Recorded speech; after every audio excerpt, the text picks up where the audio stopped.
Long before coastlines were drawn on parchment or satellites traced the shape of continents from orbit, humans lived in a world whose geography existed only in memory.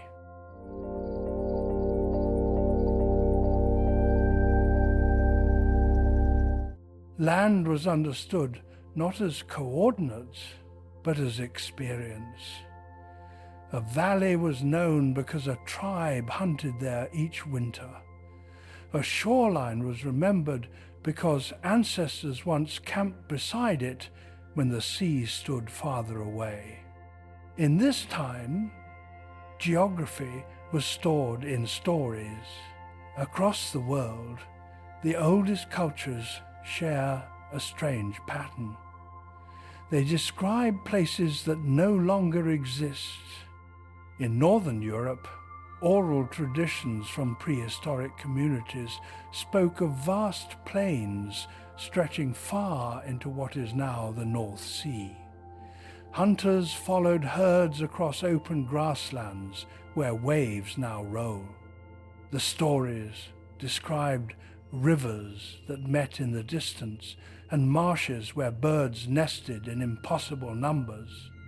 For centuries these accounts were dismissed as exaggeration, but modern seabed mapping has revealed buried river channels beneath the ocean floor.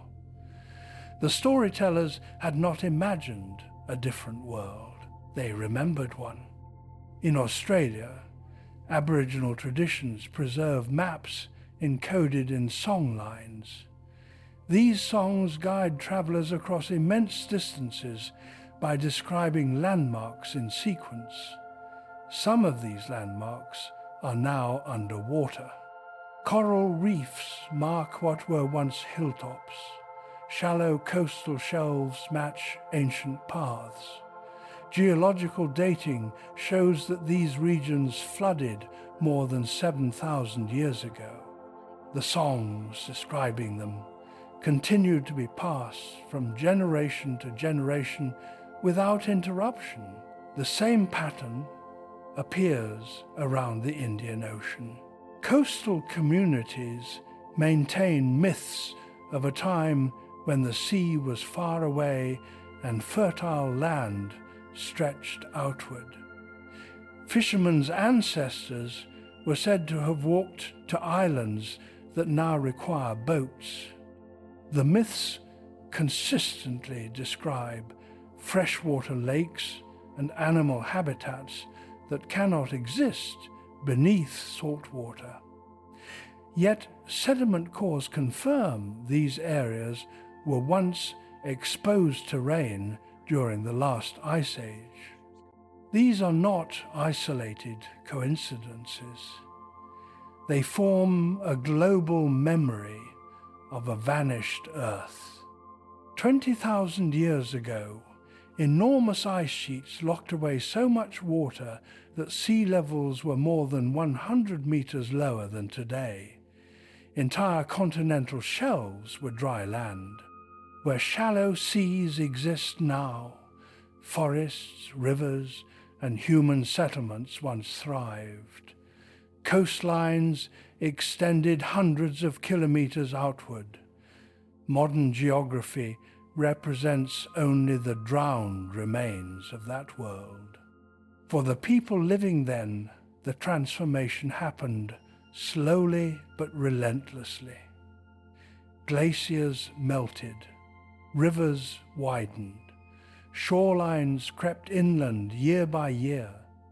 A hunting ground became a marsh. A marsh became a tidal flat. Finally, waves erased it completely. Because the process spanned many generations, no single person witnessed the full change. Instead, memory preserved it. Myths of great floods appear in cultures separated by oceans. These stories often describe rising waters rather than sudden storms. The land does not vanish in a single night. It retreats forcing migration. Hills become islands, campsites disappear beneath tides. Elders warn younger generations that the sea once stood far away. What matters is not the supernatural explanation attached to the stories, but the consistent detail. They speak of geography changing within human lifetimes. For ancient communities whose survival depended on stable seasonal routes, such changes would have been profound. A familiar migration path could end at water. A river crossing might deepen beyond use. Entire food sources could vanish. Without writing, accuracy depended on repetition. Details were encoded carefully because they were practical knowledge.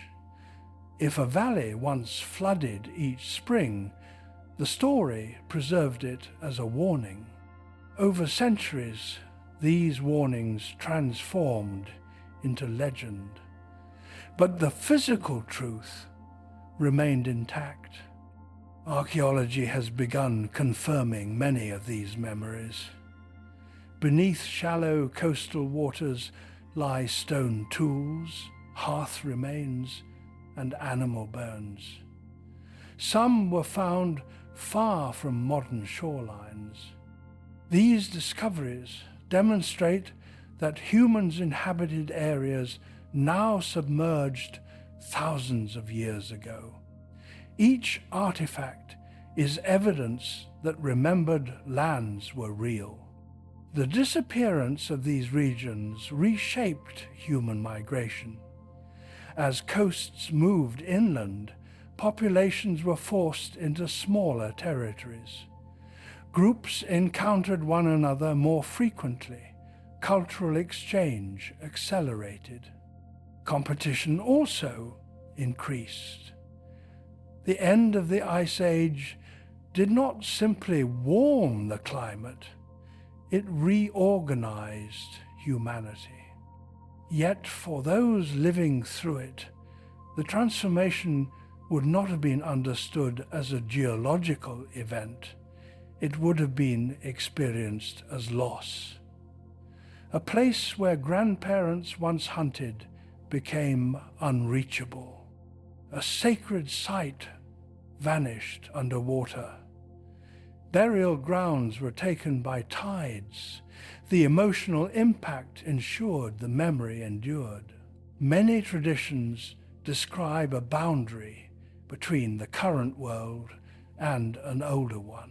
Often this boundary is marked by water. The older world is remembered as broader and richer in animals. The new world is narrower and more uncertain. Such descriptions match environmental reconstruction. Ice Age ecosystems supported vast herds across open plains that later fragmented into forests and wetlands. Even the concept of the horizon changed. When sea levels rose, distances shrank.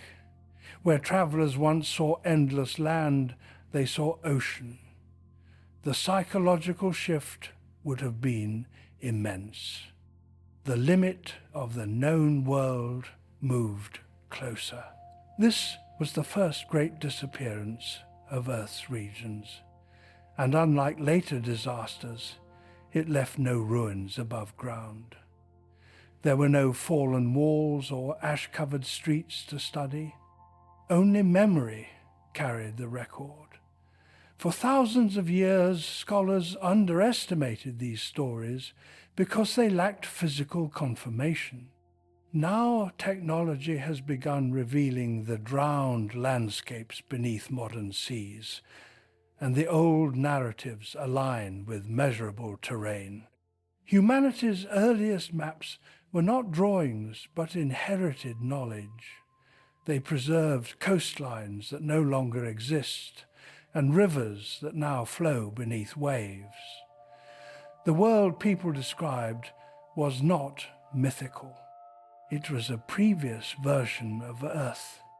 The realization changes how history is understood. Civilization did not begin on stable ground and expand outward. It emerged in a time when the ground itself was shifting. Entire territories vanished within cultural memory. The first lost regions were not destroyed suddenly, but gradually erased, leaving stories as the only surviving evidence. And those stories point to a truth. The planet humans first explored was larger than the one known today. As generations passed, the shrinking coastlines forced communities to adapt not only physically but culturally. Movement became a permanent condition. Camps were no longer rebuilt in the same places because those places no longer existed. Paths once used seasonally were abandoned forever. Over time, the act of migration transformed from an occasional necessity into a defining pattern of human life. What had once been a predictable environment became uncertain. Rivers altered their courses as meltwater increased. Wetlands expanded into former grasslands. Animals changed their ranges. Hunters tracking familiar herds would arrive at ground now submerged or softened into mud. Each small change demanded improvisation. Over decades, improvisation became tradition. Many early societies developed ritual journeys that mirrored ancient migration routes. Anthropologists long debated why some cultures maintained ceremonial walks to locations that held no apparent resources. Modern geological mapping offers an explanation. Those ritual destinations were once essential survival zones, such as water sources, hunting corridors, or seasonal camps. When rising seas erased them, the journeys continued symbolically. The land disappeared, but the route remained sacred. Evidence for this appears in coastal cave art. Some paintings depict animals that never lived near present shorelines, yet match species found in now submerged plains. The artists recorded the environment they knew, not the one that exists today. As coastlines shifted inland, later generations inherited images of a wider world they could no longer see. The paintings became records of geography rather than decoration. Burial practices also preserve memory. In several regions, ancient graves are located at the extreme edge of current coasts, often threatened by erosion. These were not originally shoreline burials. They were inland cemeteries. Communities returned to them over generations, even as the sea approached. Eventually, tides reached the graves themselves.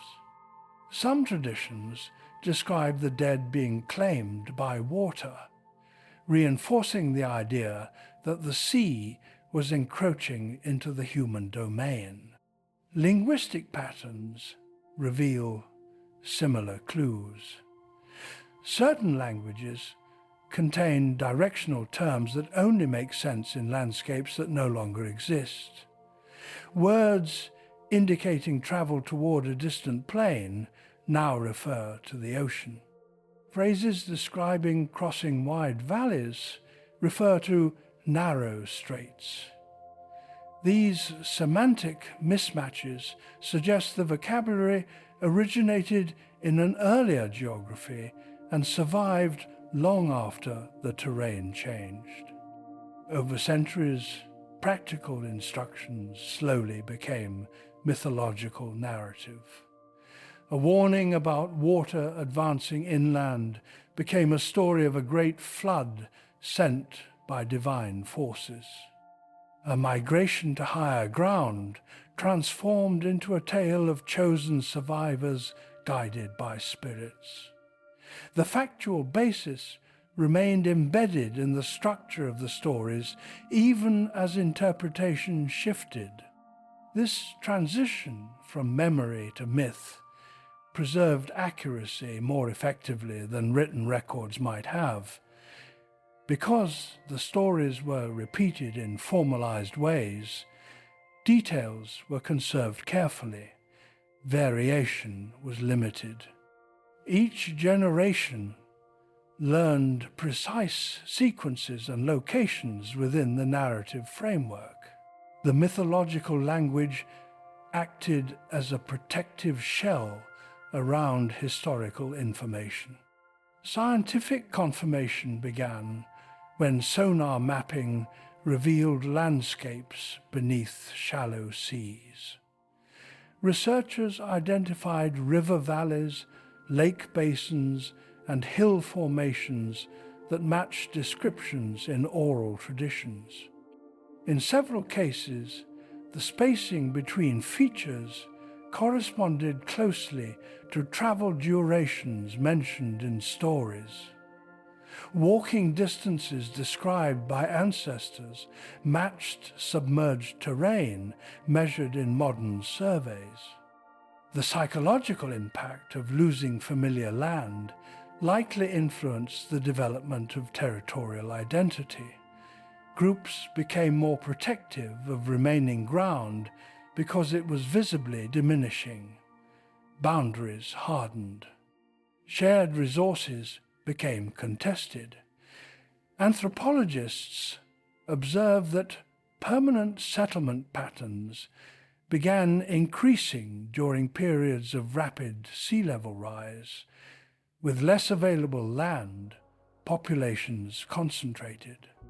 Agriculture may have been encouraged by this pressure. Communities that once relied on wide-ranging hunting territories needed reliable food sources within smaller areas. Cultivation provided stability when migration routes shortened. In this way, the disappearance of regions contributed indirectly to the birth of farming societies. The concept of ancestral homeland also gained importance. When a location could no longer be visited physically, it was preserved symbolically. Many cultures trace origins to a land across the sea or beneath it. These are often interpreted as purely spiritual ideas, but geological evidence suggests they may refer to real places now submerged. The unreachable homeland became central to identity precisely because it had been lost. Even today, coastal erosion occasionally exposes remnants of these earlier worlds. Storms revealed tree stumps rooted in seabeds, indicating former forests. Fishing nets pull up worked stone tools from depths beyond ancient shorelines. Each discovery echoes the old narratives. They confirm that collective memory maintained accuracy across astonishing spans of time. What distinguishes this first disappearance from later catastrophes is its continuity. There was no singular event marking the end of the old world. Instead, there was a long farewell lasting millennia. People did not flee a sudden disaster. They adjusted repeatedly until the cumulative change was irreversible. Because of that, the knowledge embedded itself deeply in culture. Eventually, writing replaced oral transmission in some societies, but by then, coastlines had stabilized near their modern positions.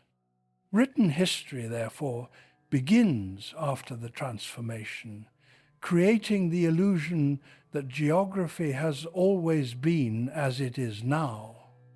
Only through archaeology and comparative mythology has the earlier landscape re-emerged. Understanding this process alters the perception of human antiquity. The earliest communities were not inhabitants of a static environment, but witnesses to planetary scale change. Their stories describe a world transitioning from Ice Age expanses to modern seas. The lands they remembered formed the foundation of human experience, yet they lie beyond direct observation. The first lost regions of Earth left no standing ruins, only submerged plains and inherited narratives. They remind us that memory can outlast terrain itself. When maps finally appeared, they documented a planet already diminished from what humans once knew. When the last ice age began to end, the world did not merely warm, it reshaped itself. Vast quantities of water, once locked in continental glaciers, returned to the oceans. Coastlines shifted not by meters, but by hundreds of kilometers. Entire regions larger than modern countries disappeared beneath rising seas. These were not isolated islands or river valleys. They were continental-scale landscapes. One of the largest of these lost regions lay between modern Britain and mainland Europe. Today, it is the floor of the North Sea, a shallow basin crossed by shipping routes and offshore drilling platforms. 10,000 years ago, it was a wide plain of rivers, lakes, and grasslands. Herd animals migrated across it in massive numbers, followed by human hunters who lived there seasonally and later permanently. Archaeologists now call this vanished land Doggerland. Fishermen first encountered evidence of Doggerland accidentally. Trawling nets brought up worked flints, bones of terrestrial animals, and fragments of antler tools. These objects could not originate from the open sea. Subsequent surveys revealed buried river channels winding across the seabed. Sediment cores contained pollen from land plants and peat formed in freshwater marshes. The seabed was once a thriving ecosystem. Doggerland did not disappear instantly. As the climate warmed, meltwater flooded low areas and turned plains into wetlands.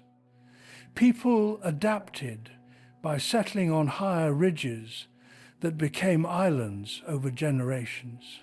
Eventually, even those islands vanished.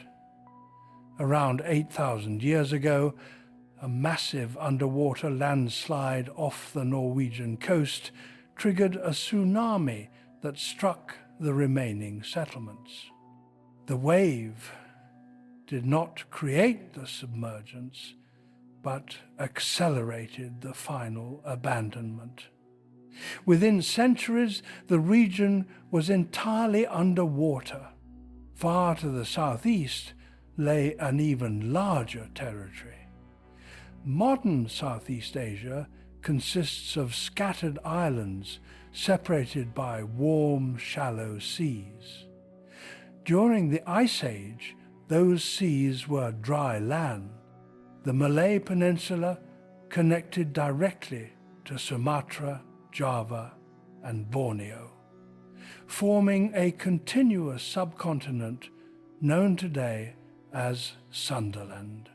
Rivers the size of major modern systems crossed broad plains before emptying into a distant ocean. Sundaland supported diverse forests and wildlife. Fossils show elephants, rhinoceroses, and large bovines ranged across areas now divided by straits hundreds of kilometers wide. Early humans migrated through this landscape into the Pacific region. When sea levels rose, mountain ranges became islands and valleys became channels. Populations were fragmented into isolated groups, shaping the diversity of cultures that later developed across the archipelago. The flooding of Sundaland created some of the busiest maritime passages in the world. The Strait of Malacca, for example, was once an inland river valley. As water filled it, currents intensified, and navigation patterns formed. Human adaptation followed. Communities that once traveled by land began developing boats to maintain connections between newly separated territories. Maritime culture emerged directly from geographic loss. Another vanished landscape existed in what is now the Persian Gulf. Beneath its shallow waters lies an ancient basin that, during lower sea levels, formed a fertile oasis fed by rivers from surrounding highland. Geological evidence indicates freshwater lakes and marshes covered the basin. For thousands of years, it would have provided a stable habitat within an otherwise arid region. Archaeological sites around the Gulf's edges contain abrupt cultural transitions, suggesting populations relocated as the basin flooded. The timing corresponds to rising seas filling the depression. Settlements moved toward higher ground, carrying traditions with them. Some researchers propose that memories of this displacement contributed to later flood narratives preserved in the earliest written civilizations of Mesopotamia. These drowned continents changed human distribution permanently. Where migration once occurred across continuous land, water barriers forced innovation. Boats became necessary technologies rather than occasional tools. Trade routes shifted from overland paths to coastal navigation. Communities separated by newly formed seas developed distinct languages and customs over time. Environmental transformation also altered ecosystems. Large grazing animals lost vast territories, and populations declined or migrated. Coastal habitats expanded rapidly, creating new fisheries that became critical resources. Humans adapted diets accordingly. Shell middens, appearing in archaeological layers, mark the transition from inland hunting to coastal foraging. The speed of sea level rise varied. Some centuries saw relatively stable shorelines, allowing temporary settlements to persist. Other periods brought rapid encroachment, submerging familiar ground within a few generations.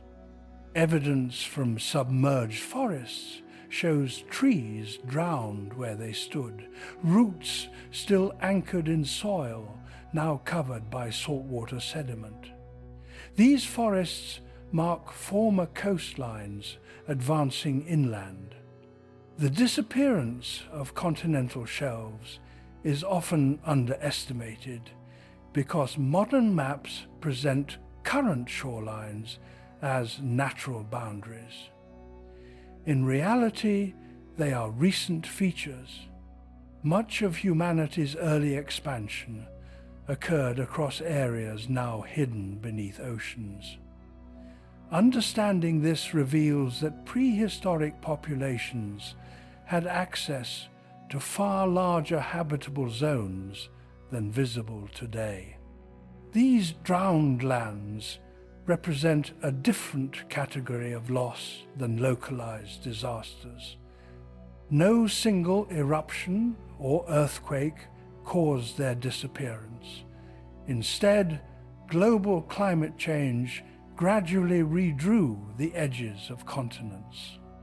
The process was unstoppable within human timescales. Communities could only retreat and adapt. As waters stabilized near present levels around 6,000 years ago, new coastlines became permanent reference points. Harbors formed where river valleys met the sea. Estuaries created fertile zones for settlement. The modern relationship between civilization and coastline emerged from the remnants of submerged worlds. Yet beneath those waters remain traces of the earlier geography. Buried soils, ancient riverbeds, and human artifacts lie preserved in low oxygen sediments. Each discovery extends the map of a planet that once existed but is no longer accessible. The drowned continents are not legends. They are chapters of Earth's surface now hidden from view. For the people who lived on these drowned plains, the transformation did not appear as a single catastrophe. It was a pattern noticed first in small inconveniences. Camps built beside a familiar stream had to be moved slightly uphill after seasonal floods lingered longer than before. Marsh grasses spread into hunting areas. Salt began to appear in water that had always been fresh. The world did not end in a moment. It retreated piece by piece. Archaeological layers from former coastal settlements show repeated rebuilding. Hearths appear one above another on gentle slopes, each generation constructing homes slightly higher than the last. The intervals between layers suggest decades or centuries of adjustment rather than panic. Communities attempted to remain in known territory as long as possible because the surrounding landscape still held meaning and resources. In Doggerland, preserved pollen indicates a gradual shift from open grassland to wetland forest. Trees tolerant of damp soil replaced dry steppe vegetation. Large grazing animals declined as their feeding grounds shrank. Human diet changed accordingly. Fish bones and waterfowl remains become more common in later layers recovered from submerged deposits. The people adapted to water before water overtook them. Children growing up in these regions would have known a different geography than their grandparents. A hunting path remembered in stories might end at a lagoon. An island visited in youth might later require a boat. Over generations, the mental map of the world constantly updated. What remained stable was the direction of change. The sea advanced, never retreated. The rising water also altered seasonal cycles.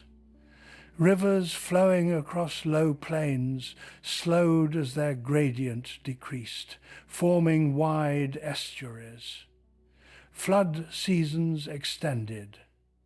Ice in colder regions melted earlier in spring.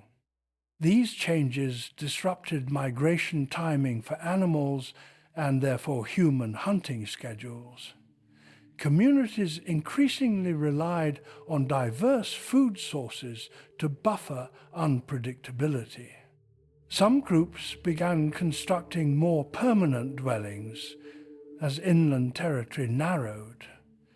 Evidence of post holes and structured floors appears more frequently in late Ice Age coastal zones. Stability became valuable because relocation options diminished.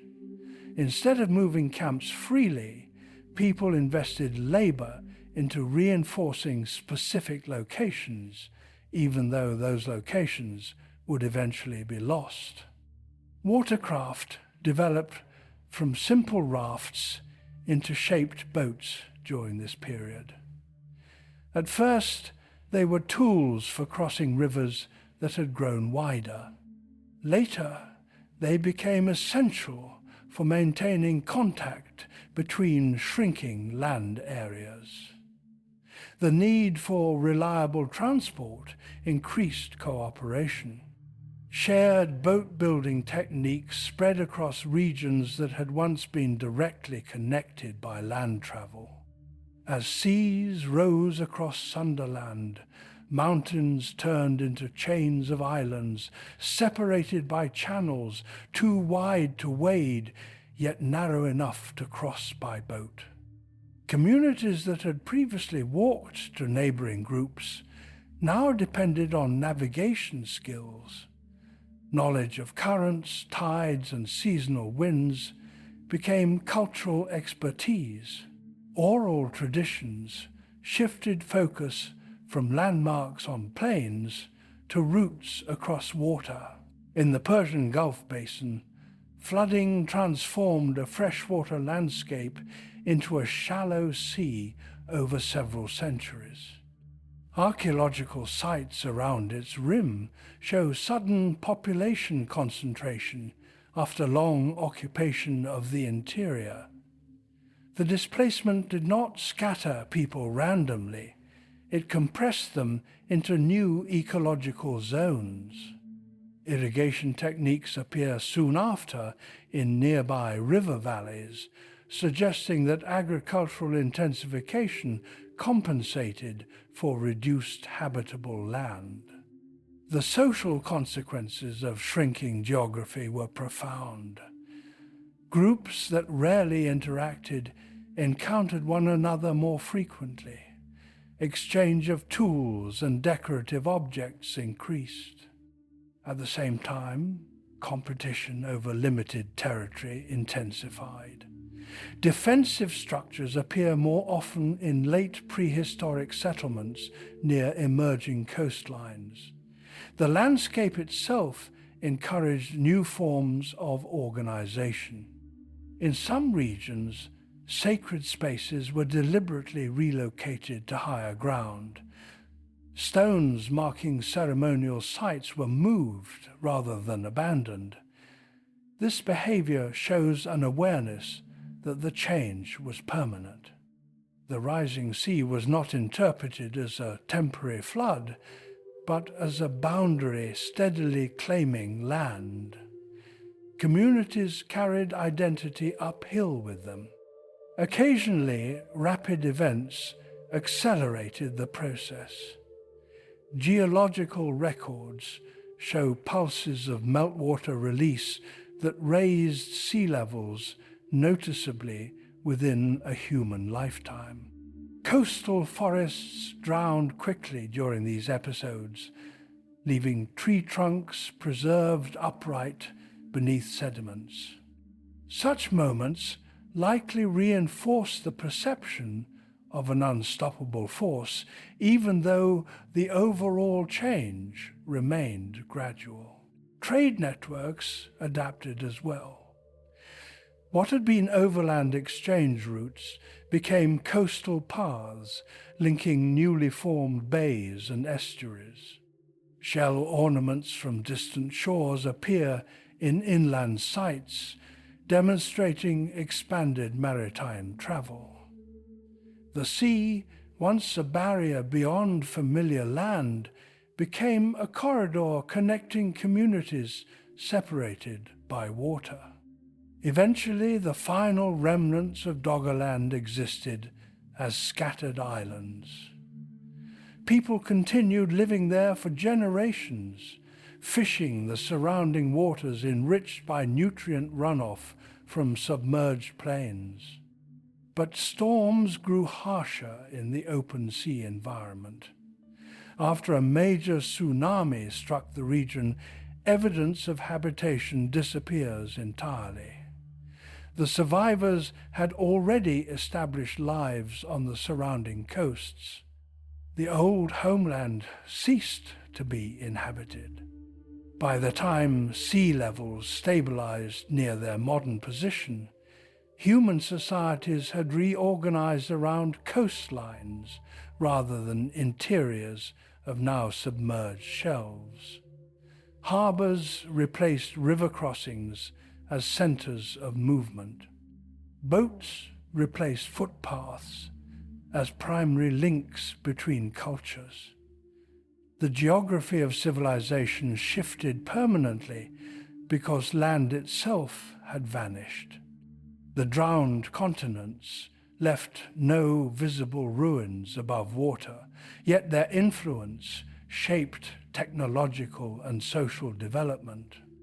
Maritime navigation, agriculture in confined valleys, and concentrated settlements all arose partly from the pressure of shrinking territory.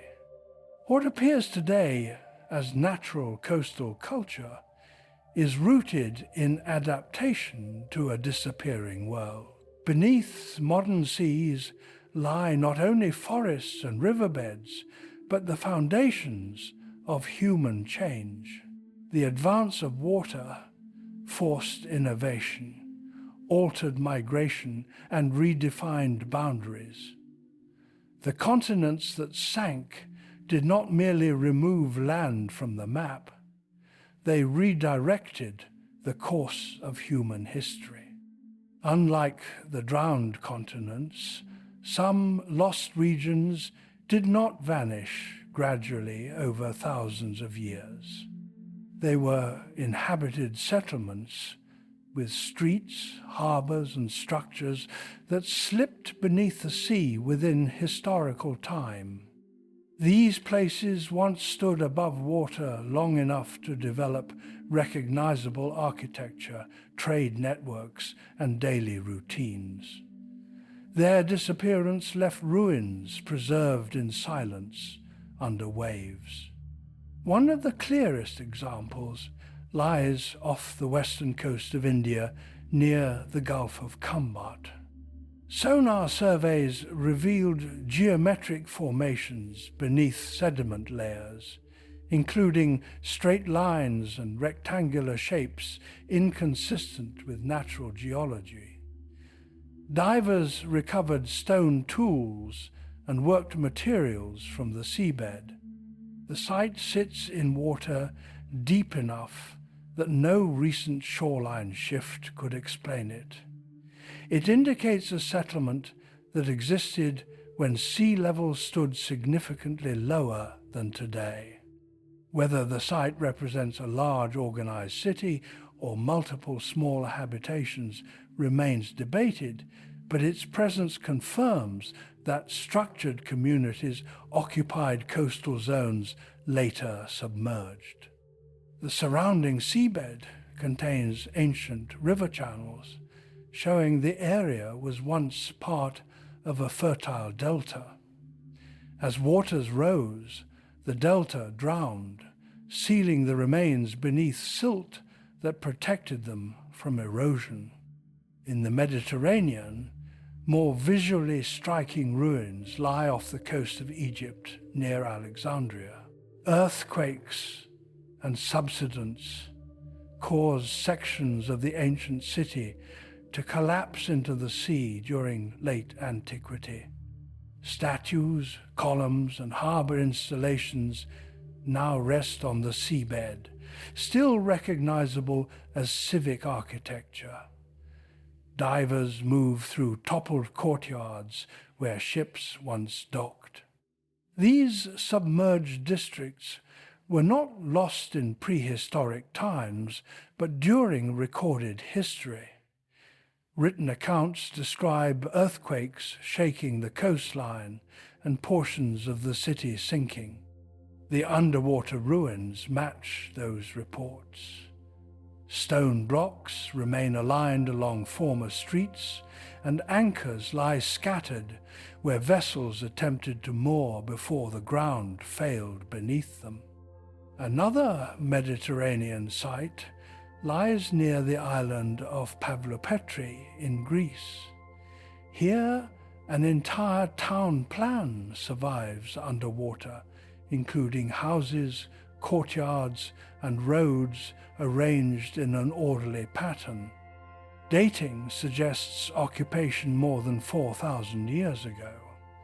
Rising seas gradually submerged it, but the calm conditions preserved the layout. It is effectively a fossilized urban map.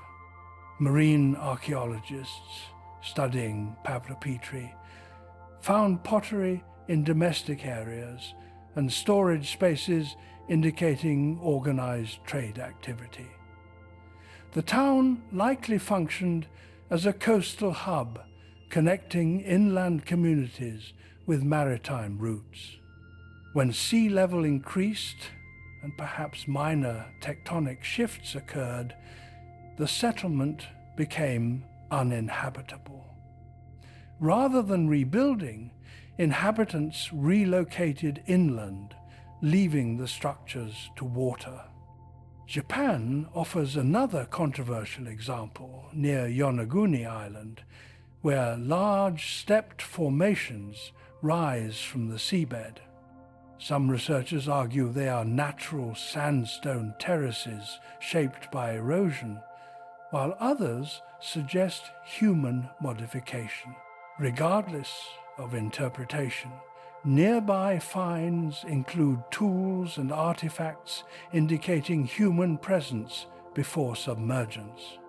The area experienced sea level rise at the end of the last ice age, potentially drowning coastal habitations. Submerged cities often preserve details lost on land. Without oxygen and human interference, objects remain where they fell. Amphorae still lie, clustered in shipwrecked cargo holds. Walls stand to original height. Even harbor basins retain their outlines. The sea acts as a protective archive. These underwater ruins demonstrate that coastal settlement has always been both advantageous and risky. Access to trade and food resources attracted populations, yet proximity to dynamic shorelines exposed them to flooding, subsidence, and seismic activity. The same water that enabled prosperity ultimately claimed the structures. Technology now allows systematic exploration. Side-scan sonar maps the seabed's contours, revealing unnatural patterns. Submersible vehicles photograph features in high detail. Sediment cores establish the timing of submergence by analyzing microfossils indicating transition from freshwater to marine environments.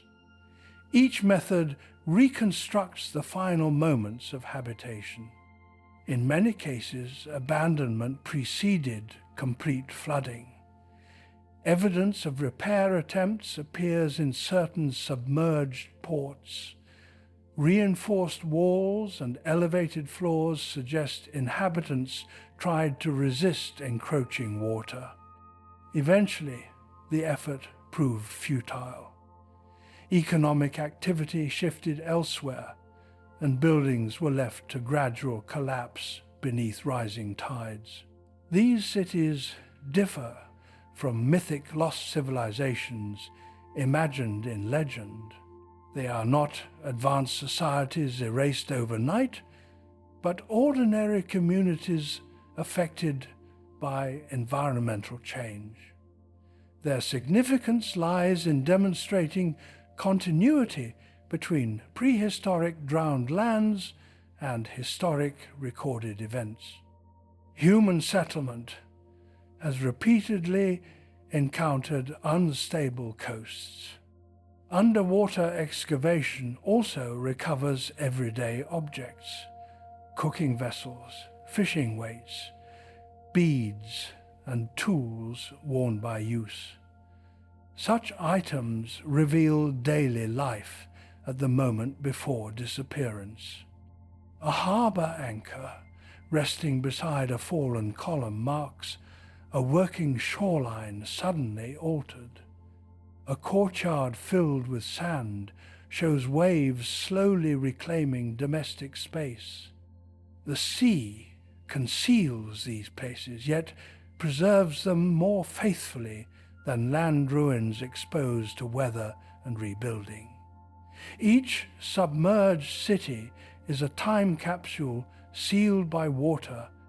They confirm that even in eras with written records, geography could change enough to erase inhabited districts entirely. For the inhabitants of coastal cities, the sea was both livelihood and constant threat.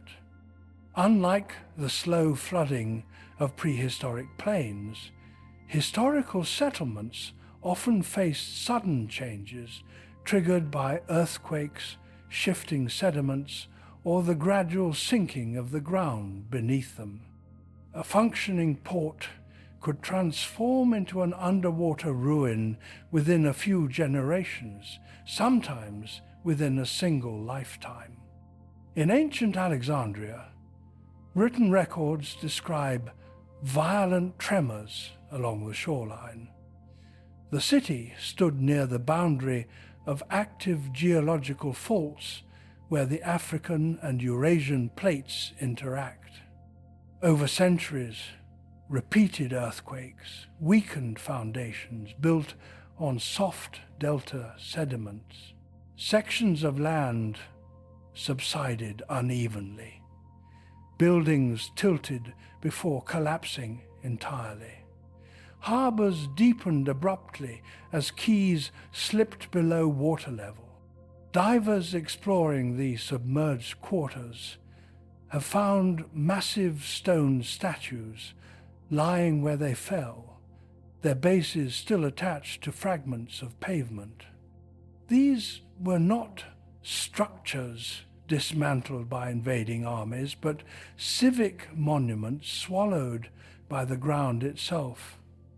Ships moored at docks suddenly found themselves anchored above broken columns. Residents retreated inland, abandoning districts that could no longer remain dry. Similar processes affected other Mediterranean ports. In parts of the Italian coastline near Baiae, a Roman resort city sank gradually due to volcanic activity beneath the crust. The ground slowly lowered as magma chambers emptied and rock compacted. Villas, bathhouses, and mosaics descended centimeter by centimeter until waves reached their floors. Today, divers swim through decorated halls where aristocrats once gathered. The town was not destroyed in a single catastrophe, but lost through persistent subsidence. In Greece, Pavlopetri's fate combines sea level rise with minor tectonic adjustment. Archaeological evidence suggests inhabitants left before water covered the buildings completely. Storage vessels were removed and valuable goods taken. The absence of later occupation layers shows they did not attempt rebuilding at the same location. Instead, they relocated to higher ground, leaving the carefully planned streets intact beneath clear, shallow water. Coastal deltas proved especially vulnerable. Sediments deposited by rivers compress over time under their own weight. When human construction added extra load, the ground settled faster. Without modern engineering to stabilize foundations, ancient ports in delta regions frequently sank below tidal level. Repeated flooding made habitation impractical long before complete submergence occurred. In parts of Southeast Asia, archaeological surveys have identified stone structures offshore that once marked temple complexes near former river mouths. As sediments shifted and sea level rose, channels migrated away, leaving the buildings exposed to waves. Eventually, the structures collapsed and were buried by marine sand. These sites illustrate how changing waterways could abandon a city to the sea even without dramatic disasters. Storms often delivered the final blow. A settlement weakened by subsidence or erosion could withstand normal tides but fail during extreme surges. Historical chronicles occasionally describe ports damaged beyond repair after a single severe event. What appears in writing as destruction by storm was often the culmination of centuries of gradual sinking. The human response followed a consistent pattern. At first, inhabitants attempted protection. Sea walls were reinforced, streets were raised by layering debris and fill. Wells were deepened as salt water intruded into freshwater sources. These measures delayed abandonment but could not reverse geological movement. Maintenance became constant labor. Economic activity shifted as conditions worsened. Merchants preferred safer harbors nearby. Trade declined, population thinned. Eventually, maintaining infrastructure outweighed benefits of location. The community moved, leaving buildings to periodic flooding. Within decades, roofs collapsed and sediments accumulated. After a few centuries, the site lay completely underwater, preserved in the state it held when deserted. Marine archaeology reveals these stages clearly. Lower layers contain intact occupation surfaces. Above them lie deposits of silt mixed with marine shells, marking shallow flooding. Uppermost layers show collapse and scattered debris consistent with wave action. Each layer records the final centuries of a city's life. The preservation of ordinary objects provides insight into that departure. Cooking utensils left behind indicate hurried relocation rather than ceremonial closure. Fishing gear remains in storage areas as if owners expected to return but never did. Anchors embedded in sandbars show former docking points now far from current shorelines. These underwater cities demonstrate that the disappearance of regions continued long after prehistoric times. Even with established architecture and trade networks, communities remain subject to the same environmental forces that drowned earlier landscapes. The difference lies only in the visibility of the ruins. Modern coastal settlements still face similar risks. Subsidence, rising seas, and seismic activity persist. The ancient harbours beneath shallow waters serve as evidence that shorelines are temporary features. Where people build near dynamic boundaries, history often repeats. The sea advances, the ground lowers, and once thriving districts become silent corridors beneath the surface. The cities beneath the ocean are reminders that permanence in geography is an illusion. Human construction can endure centuries, yet a shifting coastline can erase it without leaving more than submerged stone outlines to testify it ever stood above water. Water is not the only force that has erased regions of Earth. In some places, the ground itself opened and transformed entire landscapes within hours. Volcanic activity has repeatedly removed inhabited territories so completely that the original terrain became unrecognizable. Unlike slow submergence, these events created immediate absence. Valleys, forests, and towns were replaced by ash, lava, and new landforms. One of the most documented examples occurred in the ancient Roman town of Pompeii near Mount Vesuvius. Although Pompeii is often remembered for preserving buildings, the surrounding countryside was also transformed. Farms, vineyards, and roads vanished beneath meters of volcanic material. The eruption did not simply damage structures, it reshaped the regional geography. Rivers changed course, coastlines shifted outward as debris entered the sea, and fertile soil was buried under hardened deposits. The sequence began with explosive release of gas and ash high into the atmosphere. Within hours, pumice stones rained down, collapsing roofs and covering streets. Later, superheated flows of ash and gas swept across the land at speeds faster than a person could run. These flows filled depressions, smoothed uneven terrain, and buried vegetation where it stood. The resulting surface hardened into a new layer of rock that permanently altered the topography.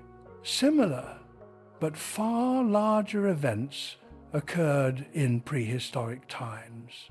On the island of Santorini in the Aegean Sea, a massive eruption around 1600 BCE destroyed much of the island's central mass. Before the eruption, Santorini formed a roughly circular landmass with settlements along its slopes.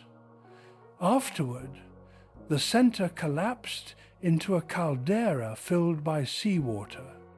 Entire districts disappeared beneath the ocean, while remaining sections were coated in thick ash.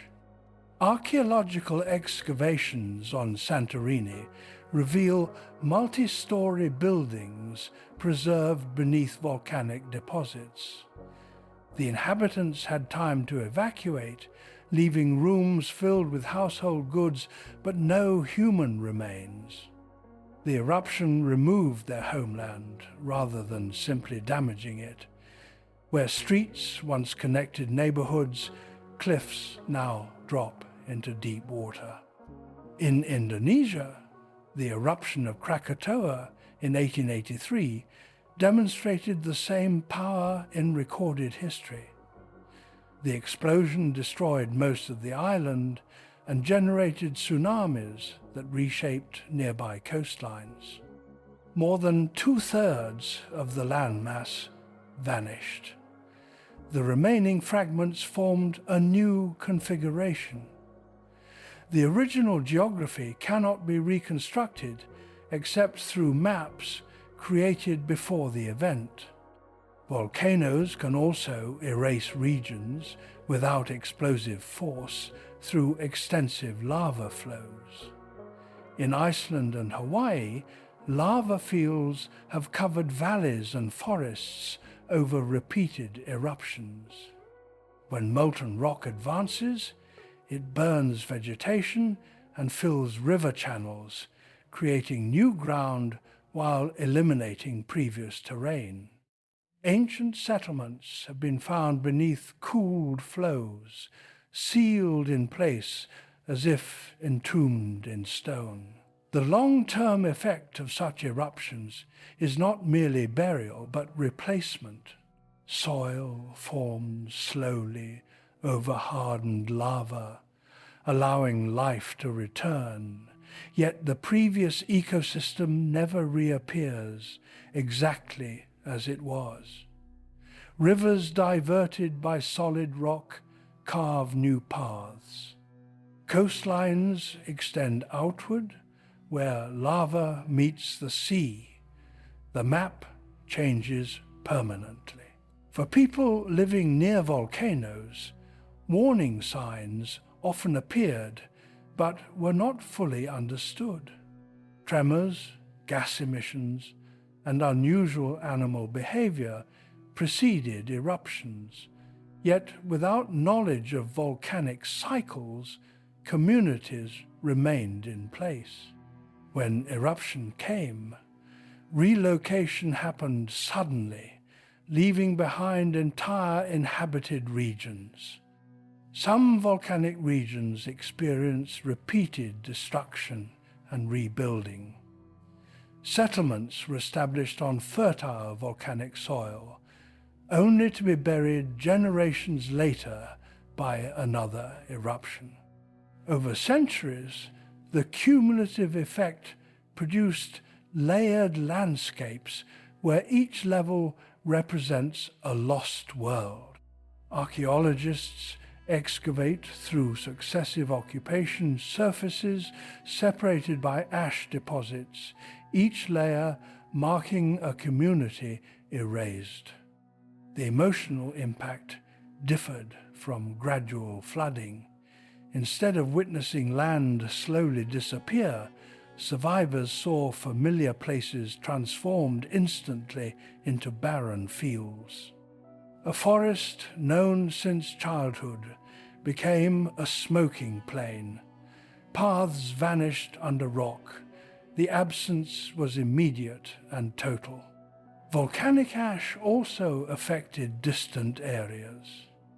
Fine particles carried by wind darkened skies hundreds of kilometers away, killing crops and altering climate temporarily. Regions not physically buried still suffered economic collapse, leading to migration. Thus, a single eruption could erase not only its immediate surroundings, but the viability of wider territories. Over time, vegetation returned, yet the identity of the land changed. New soil composition favored different plants. Agricultural patterns shifted. The pre-eruption landscape survived only in memory, and buried remains beneath hardened deposits. These fiery destructions show that Earth can remove regions without leaving them underwater. Instead, it creates new terrain atop the old, concealing previous geography beneath layers of rock. Where a valley once existed, a plateau may stand. Where a village stood, a lava field may stretch unbroken for kilometers. The lands destroyed by fire are not lost in depth, but in replacement. They remain part of the surface, yet no longer recognizable as what they were before the eruption. After a major eruption, the destruction does not end when the ash settles. The landscape continues changing for decades and even centuries. Rivers carve through fresh deposits, lakes form in collapsed craters, and coastlines adjust to the addition of vast new material. The region that emerges is not a damaged version of the previous land, but an entirely new one built upon its remains. Following the eruption of Santorini, the island's center collapsed into the emptied magma chamber, creating a wide basin surrounded by steep cliffs. Seawater filled the depression, forming a natural harbor unlike the original coastline. Settlements that once overlooked gentle slopes now faced sheer drops into deep water. Navigation routes in the Aegean had to be reconsidered because the familiar island shape had changed dramatically. In many volcanic regions, thick ash layers initially prevent vegetation from returning. Rain compacts the ash into dense material that resists root growth. Over time, wind and water break it down, mixing it with organic matter. Only then do plants begin recolonizing. The first species are often hardy grasses and shrubs capable of tolerating mineral-rich but nutrient-poor soil. Forests may take centuries to re-establish, and when they do, the species composition differs from the original. Pompeii's surrounding countryside illustrates this transformation. After burial, farmland became barren for years. Later, the decomposed ash produced exceptionally fertile soil, attracting new settlements. Vineyards returned, but not in the same arrangement as before. Property lines, irrigation routes, and village locations shifted because the terrain itself had changed. The old agricultural landscape could not simply be restored. Lava flows create even more permanent alterations. When molten rock fills a valley, it hardens into a surface resistant to erosion. Rivers encountering this barrier divert around it, establishing new drainage patterns. In Hawaii, entire river systems have been redirected by successive flows, isolating former floodplains and creating new coastal promontories. Communities established after eruptions grow around the new geography, often unaware of what lies beneath. Occasionally, eruptions create land where none existed. When lava enters the sea, it cools rapidly and accumulates, extending the shoreline outward. Over multiple events, this process can enlarge islands significantly. Yet this growth simultaneously buries earlier coasts under layers of rock. Beaches once used by inhabitants may now lie far inland beneath hardened flows, permanently inaccessible. Some eruptions produce widespread regional abandonment. The eruption of Tambora in 1815, though less famous visually than Krakatoa, expelled enough material to affect global climate. Crop failures followed in distant regions, causing migration and economic hardship. Entire communities relocated because the environment could no longer support them. In this sense, the lost region extended beyond the volcano itself to any territory rendered uninhabitable by its consequences. Archaeologists often discover preserved footprints within volcanic ash. These prints capture moments during evacuation, paths taken by people and animals attempting escape. When hardened, they become permanent records of the final human movement across that surface. Above them lies the new landscape, while below remains the exact texture of the old ground. Volcanic destruction also alters cultural memory. Surviving populations frequently attribute the event to divine intervention or moral warning. Ritual practices develop around the altered terrain, treating the new features as sacred or dangerous. Generations later, the physical origin may be forgotten, but the land retains symbolic significance because it replaced a known world abruptly. In regions repeatedly affected, communities learn patterns and sometimes relocate preemptively. However, each eruption differs in scale and behavior, preventing certainty. Even experienced observers cannot always predict which areas will be covered.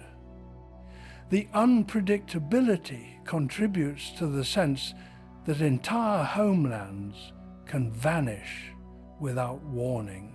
Modern mapping reveals layered topographies where old valleys lie buried beneath successive flows.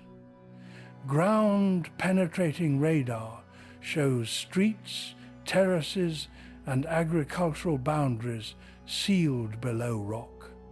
These are not ruins exposed to air, but complete landscapes hidden beneath another. Excavation requires removing the very ground people walk on today. Over centuries, erosion may partially uncover buried features, yet the original arrangement is never fully restored.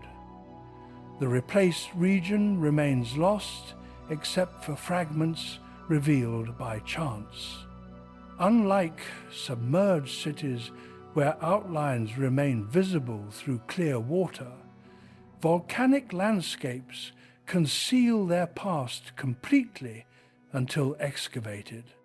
The cycle of destruction and renewal demonstrates that fire can erase geography as thoroughly as water. Where the sea removes land, volcanoes overwrite it. In both cases, the original environment becomes inaccessible, preserved only beneath a different surface. The lands destroyed by fire teach that the planet does not merely take away territory. It constructs new terrain atop the old, ensuring that what existed before cannot simply be reclaimed. Each eruption leaves a modern landscape whose foundation is a vanished world. Not all lost regions were claimed by oceans or buried beneath ash. Some disappeared simply because water stopped flowing where it once had. Rivers are among the most powerful sculptors of land, yet they are also unstable. Over centuries, they shift their paths, dry out, or migrate across plains. When they do, entire inhabited territories can become unlivable without any dramatic disaster. Many early civilizations formed along reliable rivers because they provided drinking water, fertile soil, and transportation. But dependence on a single watercourse created vulnerability. If the river moved or diminished, the land it supported transformed rapidly. Fields hardened, wells dried, and trade routes vanished. The geography remained physically present, but lost its ability to sustain life. One of the most striking examples lies in the region once crossed by a great river system, now largely absent. Satellite imagery has revealed dry channels buried beneath desert sands across parts of South Asia. These channels match descriptions in ancient texts that refer to a powerful river flowing through areas currently arid. Geological analysis shows that thousands of years ago, a major river indeed flowed there, fed by glacial meltwater. Over time, tectonic shifts altered its source, diverting tributaries into other basins. The river weakened and eventually disappeared. Settlements along its banks declined in stages. Archaeological sites show gradual abandonment rather than sudden destruction. Houses were left intact, suggesting inhabitants moved deliberately once agriculture failed. Storage facilities contain reduced quantities of grain in later layers, indicating decreasing harvests before final departure. The region turned into dry land, eventually desert, though foundations of cities remain buried beneath sand. A similar transformation affected parts of the Nile's eastern branches in antiquity. Certain distributaries that once supported towns silted up as the main channel migrated westward. Harbors became isolated from navigation. Ports lost their economic purpose. Communities relocated closer to active waterways, leaving previous settlements stranded inland. In Mesopotamia, the courses of the Tigris and Euphrates have changed repeatedly. Ancient cities built on riverbanks now lie kilometers away from water. Some were abandoned when irrigation canals could no longer be maintained after the river shifted elevation relative to surrounding land. Salt accumulated in fields as drainage failed, reducing crop yields. The land itself remained, but its productivity vanished. River migration can occur through gradual erosion of banks. During floods, water cuts new channels across flat plains, shortening its path. Once the new route deepens, the former channel dries. Communities depending on that channel suddenly face scarcity. Because the process may complete within a few decades, a generation can witness a thriving region become marginal. Climate variations intensify these effects. Periods of reduced rainfall shrink rivers further, while heavy sediment loads block existing channels. In some areas, lakes fed by rivers evaporated as inflow decreased. Shoreline settlements were left beside empty basins. What had been fishing communities became isolated inland villages before eventual abandonment. Evidence of such changes often appears as layers of wind-blown sand covering former farmland. Pollen analysis shows a shift from crop species to desert vegetation.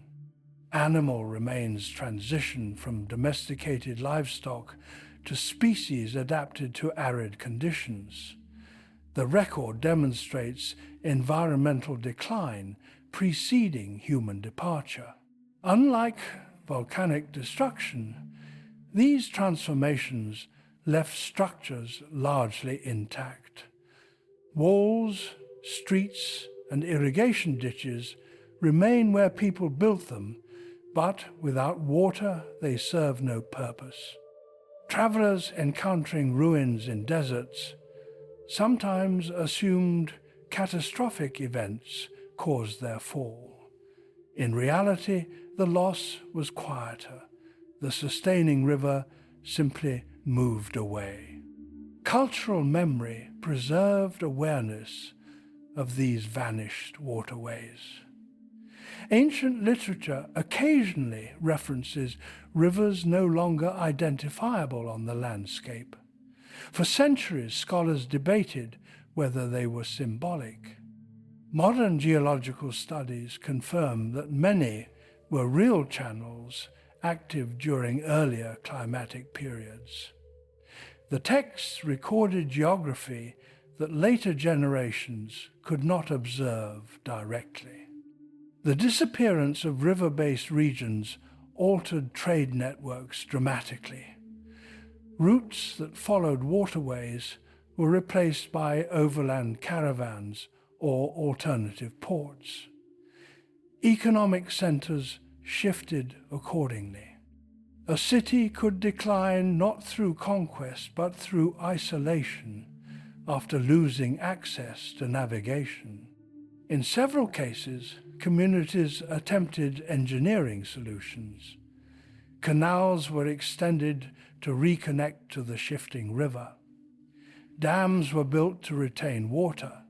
Some efforts succeeded temporarily, but long-term tectonic or climatic trends prevailed.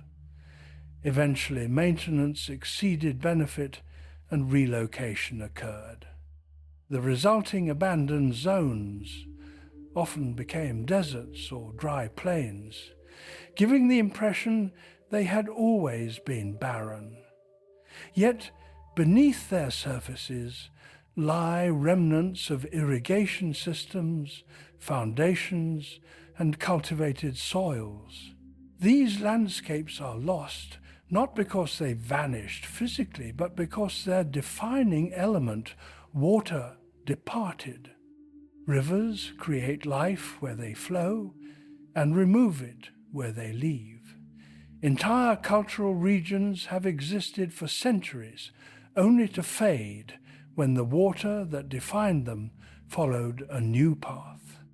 When a river withdraws, the land does not disappear immediately. For a time, the region exists in an uncertain state, still recognizable but no longer dependable. Wells deepen as groundwater drops. Farmers plant crops farther from former banks, hoping seasonal floods might return. The landscape becomes a memory of itself, sustaining life only with increasing effort. Archaeological layers often reveal this transitional phase clearly. In settlements once supported by strong rivers, early levels show dense housing and storage facilities filled with grain. Later levels contain fewer buildings, spaced farther apart, with larger areas devoted to water collection. Pots used for carrying water become more common than those used for storing harvests. The community's daily routine shifts from cultivation to survival. Irrigation canals offer particularly precise evidence. At their height, canals run straight and regularly maintained, with repaired walls and cleared sediments. In later phases, they narrow and silt accumulates. Eventually, they end abruptly, where water no longer reaches. The remaining sections turn into dry trenches. Houses nearby are often abandoned soon afterward. In desert regions where ancient river systems once flowed, buried fields retain the geometry of cultivation. Aerial imaging shows grid patterns beneath sand, marking former agriculture. Soil analysis confirms long-term farming through elevated organic content compared to surrounding terrain. These fields supported large populations before the water moved elsewhere. As resources declined, migration occurred in stages. Younger families often left first, seeking opportunities along more reliable rivers. Elders remained, maintaining traditions and sacred sites tied to the land. Over generations, population thinned until maintaining infrastructure such as walls and roads became impractical. The final inhabitants departed not in panic, but resignation. Trade played a decisive role in final abandonment. A town could survive reduced harvests if it remained a transport hub, but once boats could no longer reach its docks, merchants chose alternative routes. Warehouses emptied, craftspeople lost customers. Without economic exchange, even remaining water sources could not sustain a complex settlement. Written records from certain ancient administrations mention relocation of officials and archives to new sites. These documents describe practical decisions rather than disaster. The tone is administrative, noting that canals no longer function or that travel has become difficult. Such records contrast with myths of sudden destruction and instead portray gradual retreat. The environmental consequences extended beyond human habitation. Wildlife dependent on wetlands moved with the water or vanished locally. Plant communities shifted toward drought-tolerant species.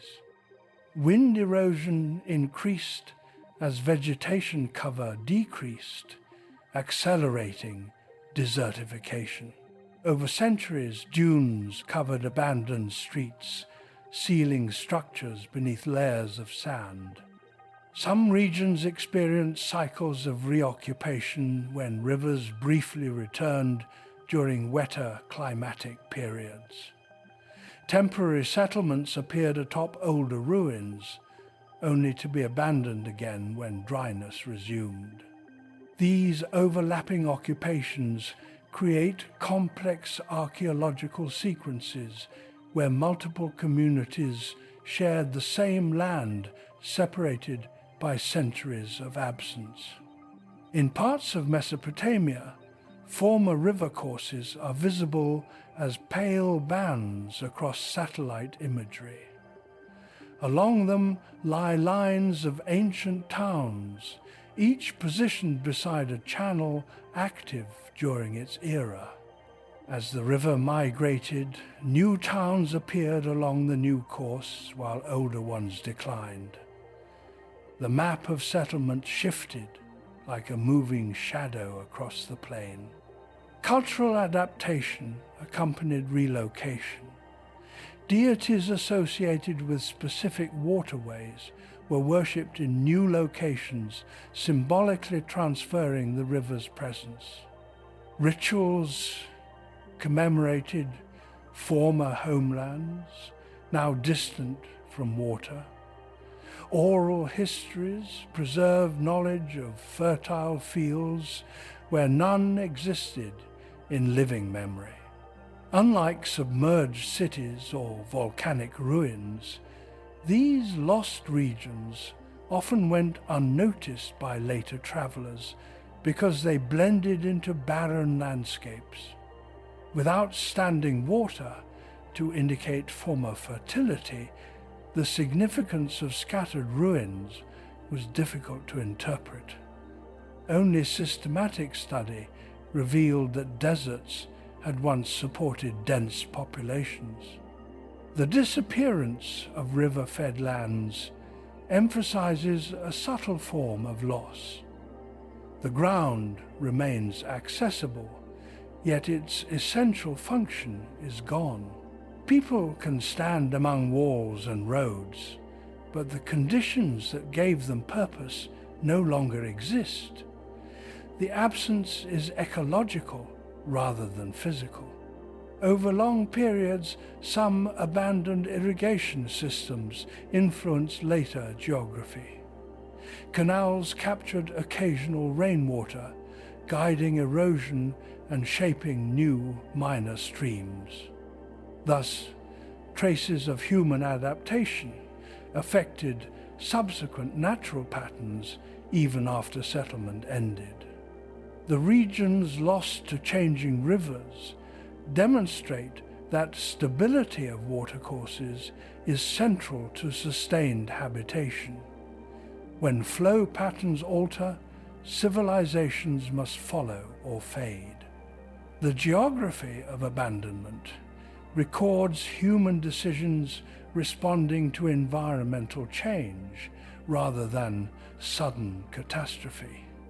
Where rivers once defined the map, their departure erased it just as completely as rising seas or falling ash. The land endured, but its world ended.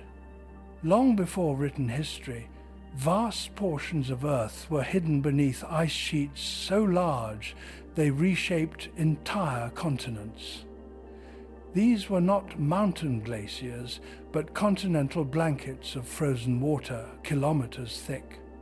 They advanced slowly, crushing forests, rivers, and valleys beneath immense weight. Where they moved, previous landscapes vanished completely, leaving only altered terrain after they retreated. At the height of the last glacial period, much of northern North America and northern Europe lay under continuous ice. The pressure pushed the crust downward, flattening hills and filling basins. Rivers were forced to divert around the frozen mass, carving new paths far from their earlier courses. Entire ecosystems ceased to exist under the ice, preserved only as compressed layers within sediment. The advancing ice did not arrive in a single season. Over generations, winters lengthened and summers shortened. Snow remained through warm months, compacting into firn and eventually glacial ice. Year by year, the frozen edge crept southward. Communities living along its margin moved repeatedly to remain in habitable zones. Hunting territories narrowed as tundra replaced forest. For those experiencing it, the change appeared as a permanent cold horizon slowly approaching. Valleys once used for migration, routes filled with packed snow that never melted. Lakes froze year-round. Animals adapted to colder climates expanded their range, while others disappeared locally. Human groups followed the shifting bands of suitable habitat. When the ice reached a region, it did not merely cover the ground. The pressure ground rock into fine sediment, smoothing irregular surfaces. Pre-existing soils were scraped away. Trees were uprooted and incorporated into the moving mass. Under such conditions, no recognizable trace of previous terrain survived. The original landscape effectively ceased to exist. Evidence of these lost regions appears in the shapes left behind. Much of modern northern geography consists of rounded hills, elongated ridges, and scattered lakes created by glacial movement. Beneath these features lie older valleys and river systems now buried or erased. The present land is a reconstruction formed after the ice retreated. The retreat began As global temperatures rose, meltwater flowed in enormous quantities along the glacier's edge, creating temporary lakes larger than modern seas. When natural ice dams failed, floods carved wide channels across continents. These channels mark sudden releases of water from glacial basins, events capable of reshaping regions within days. Human populations expanded northward following the retreating ice. They entered territories unseen for tens of thousands of years. Yet the land they encountered differed from what had existed before the glaciers.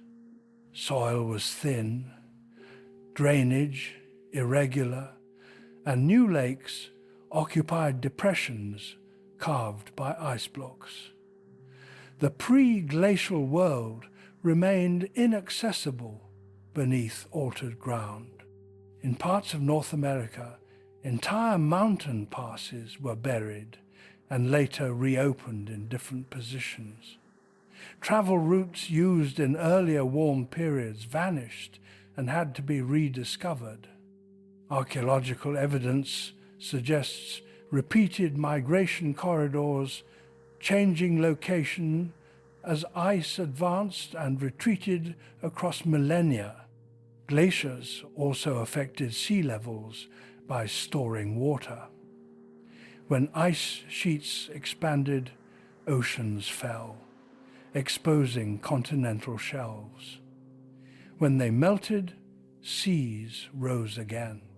Thus, the advance of ice simultaneously erased inland regions and created temporary coastal lands later submerged. The planet's geography oscillated between states.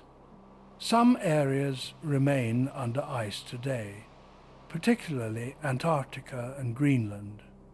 Radar imaging reveals mountain ranges and valleys hidden beneath kilometers of frozen cover.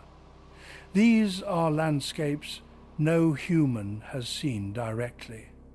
They may resemble terrains that existed elsewhere before glaciation, preserved in isolation for millions of years. For early humans, the encroaching ice likely carried symbolic meaning as an impassable boundary. Stories of eternal winter or lands of frozen spirits may originate from collective memory of advancing glaciers. The sheer scale would have dwarfed any ordinary environmental change, appearing as the transformation of the world itself. Unlike volcanic destruction, glacial coverage left no ruins accessible after retreat. It replaced entire regions with newly shaped land. Rivers formed fresh courses, and vegetation colonized bare ground. The previous ecosystems remained buried beneath layers of glacial debris. The ice did not simply destroy settlements. It prevented their existence altogether across vast territories for thousands of years. Nations, in the sense of inhabited cultural regions, could not form where ice dominated. Only after retreat did human occupation begin anew, disconnected from whatever earlier landscapes had existed there. The regions taken by ice are therefore among the most complete losses in Earth's history. They were not drowned or buried in recognizable form. They were ground away and rebuilt into something entirely different. Even after glaciers retreat, their influence continues for thousands of years. The land left behind is unstable, slowly rising after the immense weight of ice is removed. This process, known as isostatic rebound, gradually lifts regions that had been pressed downward. Ancient shorelines now sit far inland and elevated above present sea level. Evidence that coastlines once existed where dry ground stands today. In northern Europe, former beaches lie high above current waters, marked by layers of rounded stones and marine shells. These areas were coastlines when ice sheets were thicker and the land lower. As the ice melted, the crust rebounded upward. Harbours turned into hillsides. Settlements that would later form in these regions developed on land still adjusting its height, altering river drainage patterns over centuries. The rebound also created new lakes, as uneven lifting trapped meltwater in basins. Many of the lakes scattered across Canada and Scandinavia occupy depressions carved by glaciers, but modified by this gradual rise. Their shorelines shifted repeatedly during early human occupation, forcing communities to relocate camps as water levels changed unpredictably. Beneath remaining ice sheets lie entire landscapes untouched since long before human presence. Radar surveys in Antarctica reveal mountain ranges comparable in size to major alpine systems, buried under kilometers of frozen mass. Valleys cut by ancient rivers remain preserved, sealed from erosion by air and water. These terrains represent lost regions not because they were destroyed, but because they have been inaccessible for immense spans of time.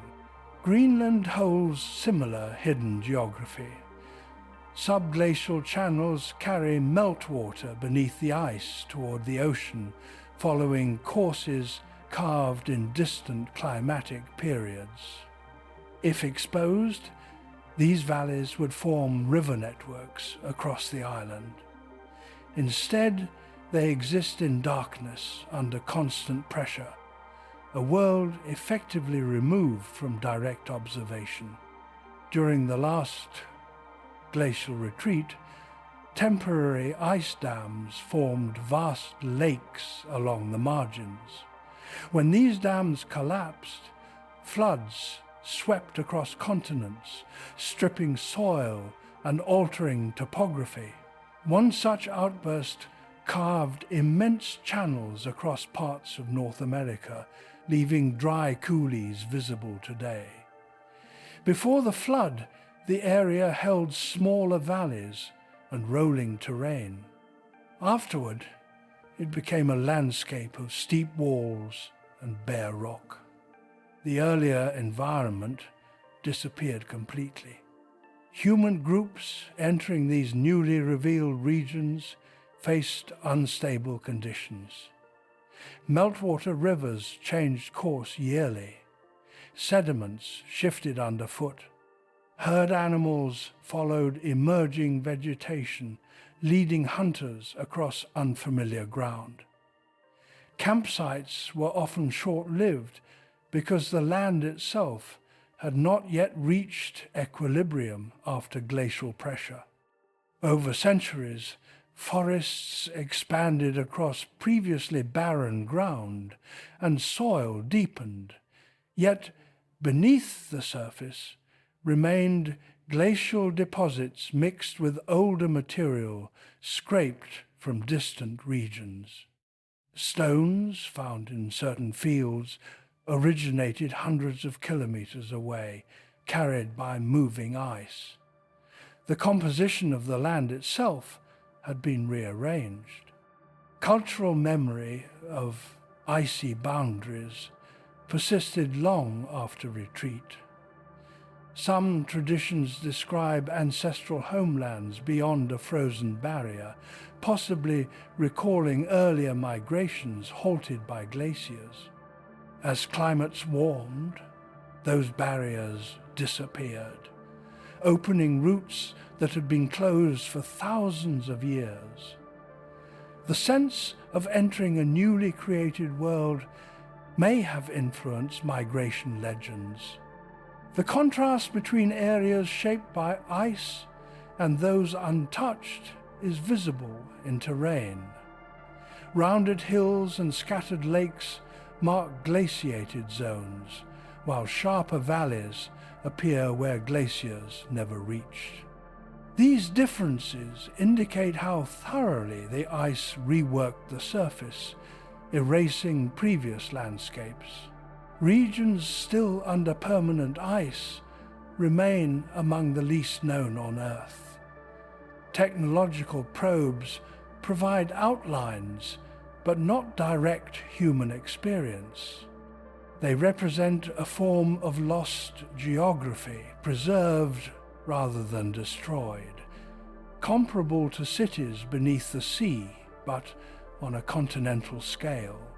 Should the ice melt in the distant future, entirely unfamiliar terrain would emerge. The Ice Age demonstrates that disappearance does not always involve removal from the planet. Sometimes it means concealment and transformation beyond recognition. The nations of that ancient world existed on ground now reshaped so completely that their outlines cannot be reconstructed except through geological inference. The frozen cover both destroyed and archived Earth's earlier surfaces. When it advanced, it erased. When it retreated, it revealed a new land, unrelated to what came before. The memory of those buried regions survives only in the patterns left behind. While water, fire, and ice reshaped the planet over time, some regions vanished in moments measured not in centuries, but in minutes. Asteroid impacts represent the most abrupt erasures in Earth's history. When large bodies from space strike the surface, they release energy far beyond volcanic eruptions or earthquakes. Entire landscapes are removed, replaced by craters, melted rock, and shock-altered terrain. One of the most significant impact sites lies on the Yucatan Peninsula in present-day Mexico.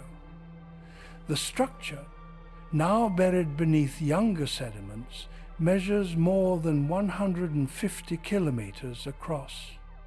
Geological evidence shows that 66 million years ago, a massive asteroid struck this location.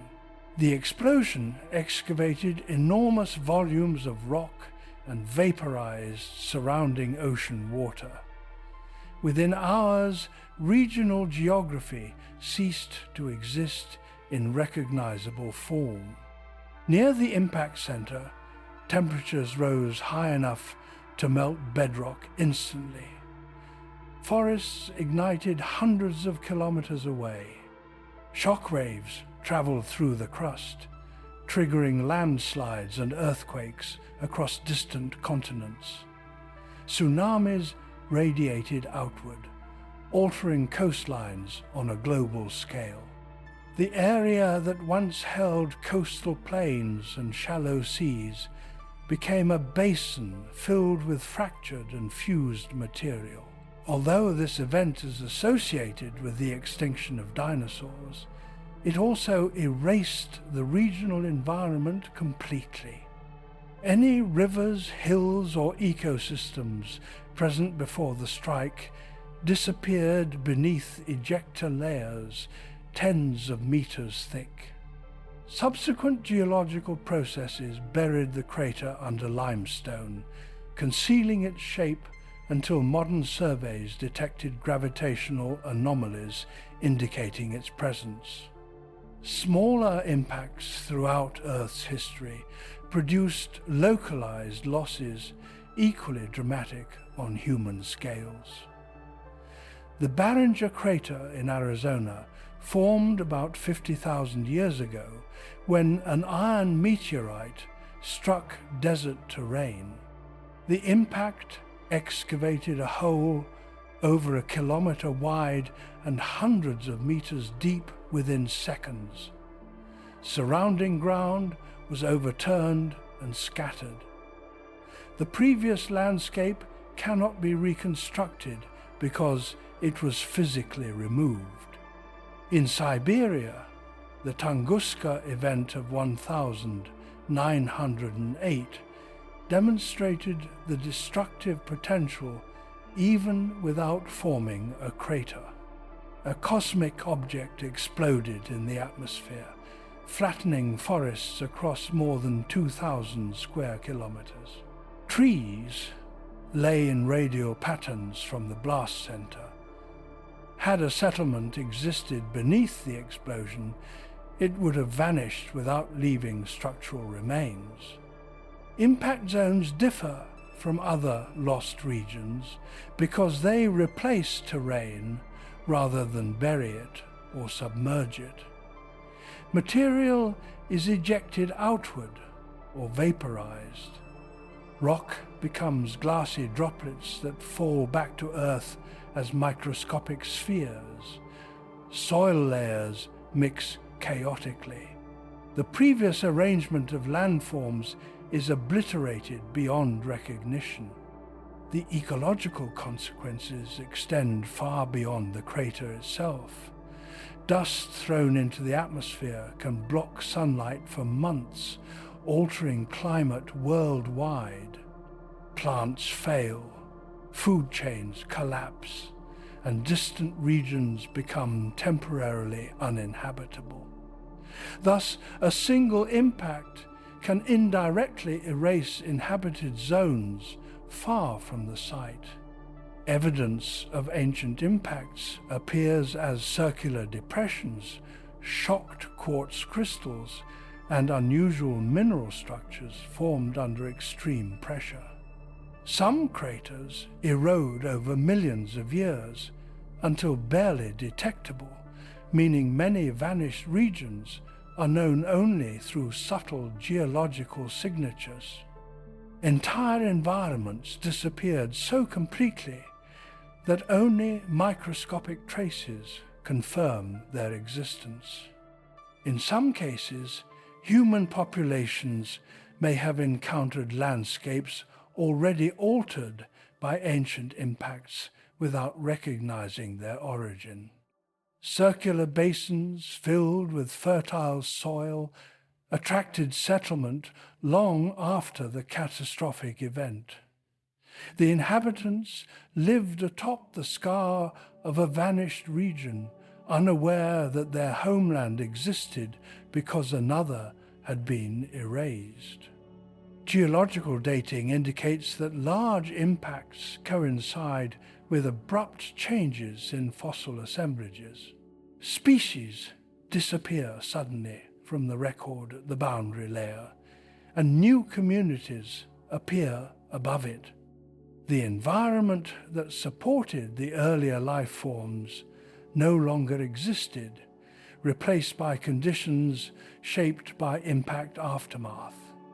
Unlike volcanic regions where buried structures may remain intact, impact zones pulverize and disperse material so thoroughly that reconstruction is impossible.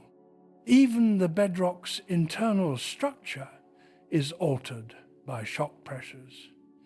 Minerals transform into forms that only occur under extreme force, permanently recording the violence of the event. The psychological effect on hypothetical observers would have been profound. A bright object crossing the sky, followed by heat and ground shaking beyond any known experience, would redefine understanding of nature instantly. Survivors in distant regions, witnessing darkened skies and failed harvests, might interpret the event as a cosmic turning point. Over geological time, erosion softens the crater's appearance and vegetation masks the disturbance. Yet the lost region remains absent beneath the new surface. The land is not repaired, but replaced by altered rock and reorganized ecosystems. Impact events demonstrate the most absolute disappearance possible. Not only structures and organisms, but the physical arrangement of the land itself is eliminated. The recovery that follows creates a different geography, unrelated to what came before. Where the sky fell, the previous Earth ended and another began. Unlike the vanished regions of the past, some parts of Earth are disappearing within living memory. Their transformation is recorded not only in geology, but in photographs, surveys, and personal testimony. The forces involved are familiar: rising seas, sinking ground, and relentless erosion. What once required millennia now occurs across decades. In many low-lying deltas, land subsides naturally as river sediments compress under their own weight. Historically, this sinking was balanced by fresh deposits carried during seasonal floods. Modern flood control structures reduce sediment flow, allowing the ground to lower without renewal. When combined with rising sea levels, the shoreline retreats steadily inland. Coastal villages built on such terrain face gradual but constant loss. A field once planted with crops becomes marsh after repeated tidal flooding. Houses are raised on stilts, then rebuilt farther inland, and eventually abandoned entirely. Cemeteries stand partly submerged as graves are claimed by water. The geography shifts within a single generation. Small islands composed of coral and sand are especially vulnerable. Waves redistribute their material during storms, thinning the land. Freshwater lenses beneath them shrink as saltwater intrudes. Wells turn brackish, forcing residents to import drinking water.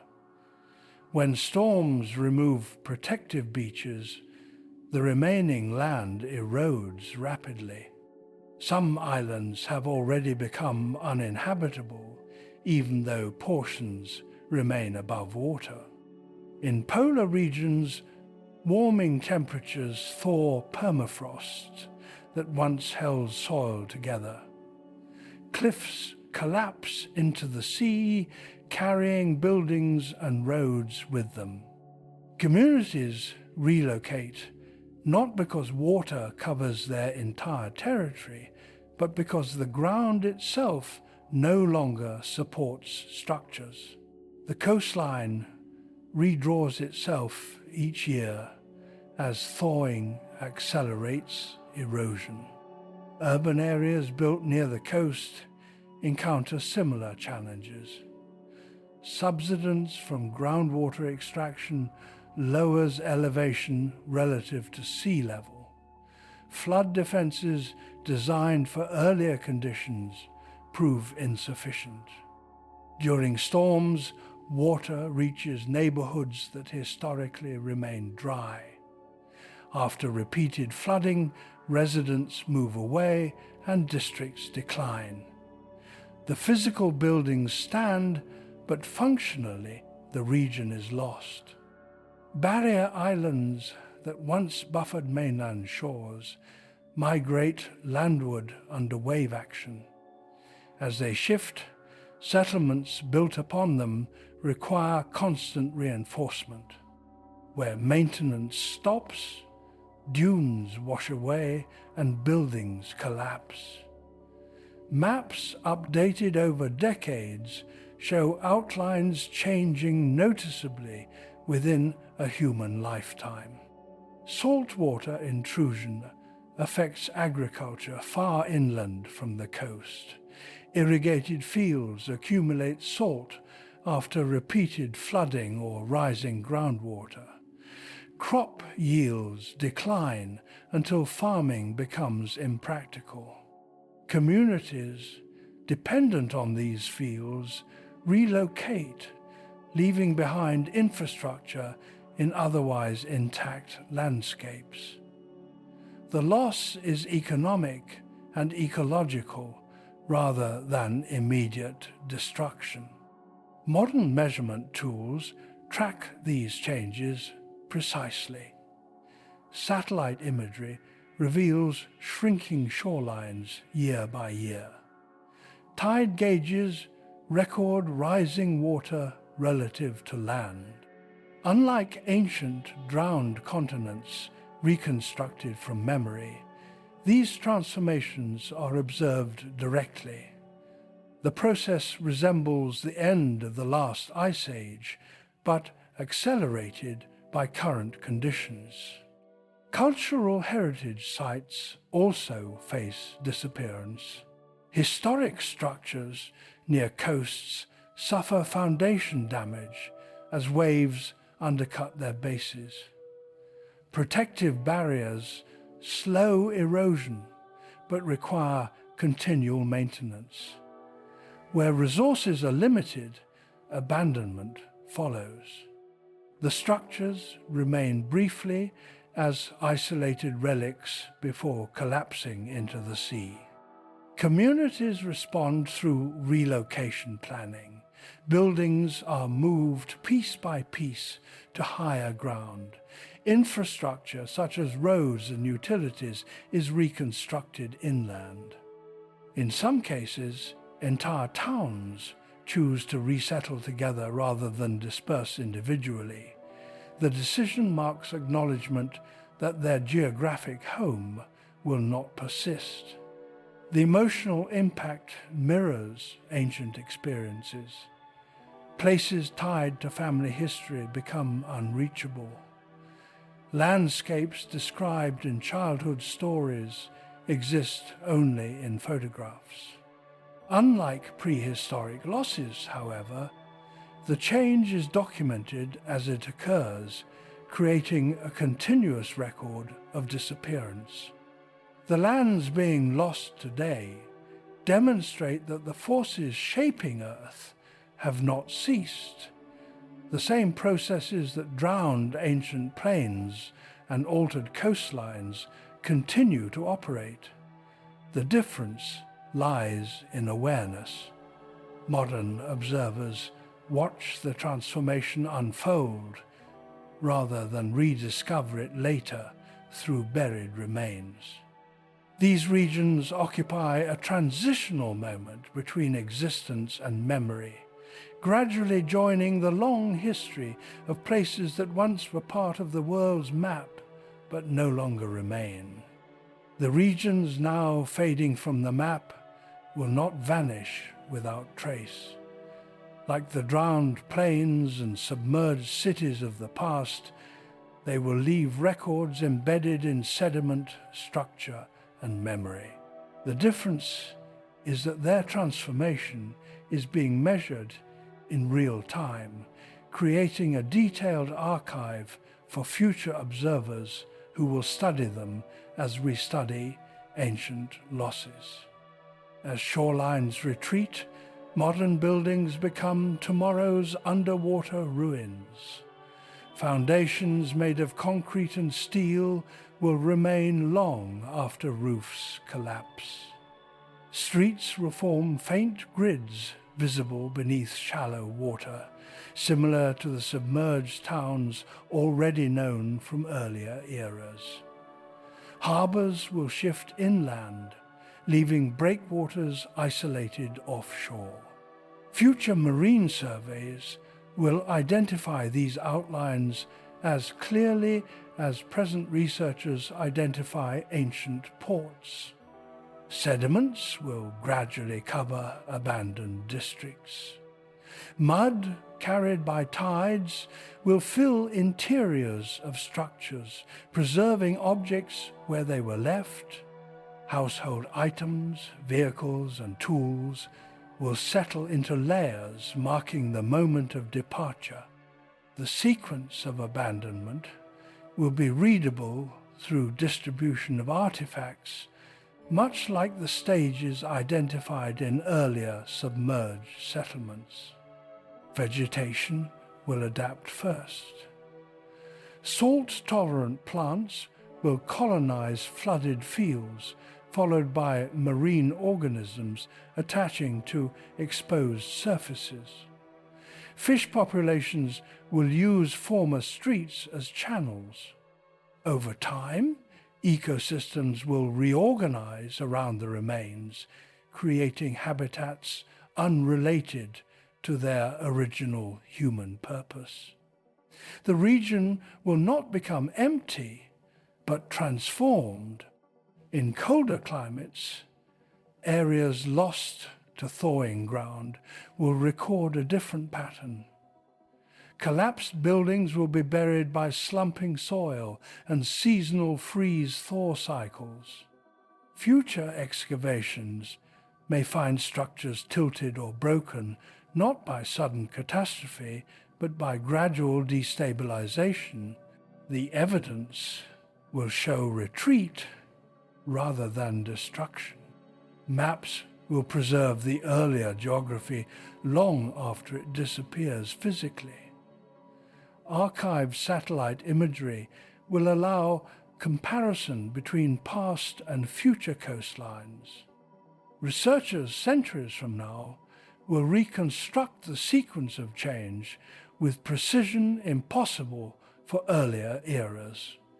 The disappearance will be historically documented rather than inferred. Cultural memory will also persist. Written records, photographs, and digital media will describe communities that once existed at specific coordinates. For later generations, these accounts will serve the same role as myths of ancient flooded lands served for earlier societies. The difference will be clarity of detail rather than uncertainty of interpretation. Over long periods, natural processes will obscure even modern materials. Corrosion will weaken metal frameworks. Concrete will fracture under wave action. Sand and sediment will bury lower levels. Eventually, only foundations may remain detectable beneath seabed layers. The transformation will mirror that of prehistoric settlements now discovered through sonar. The cycle evident across Earth's history will continue. Regions emerge, support life, and eventually change beyond recognition. Whether by rising seas, shifting rivers, fire, ice, or impact, the map is temporary. Each generation inhabits a version of the planet that differs from both its past and future forms. Future archaeologists studying these areas will see patterns familiar from earlier vanished regions. They will note stages of retreat, adaptation, and final abandonment. The difference will be the abundance of records explaining why the change occurred. For them, our present will be a well-documented ancient period. The lands disappearing today remind us that geography is not fixed. What seems permanent in one century may become unreachable in another. The ruins they leave will join the long sequence of lost regions, extending a history that began long before human memory and will continue long after. When those future observers map their world, They will chart coastlines different from ours. Beneath their waters and sediments will lie our towns and fields, preserved as evidence that Earth's surface is always in motion and that every landscape is temporary.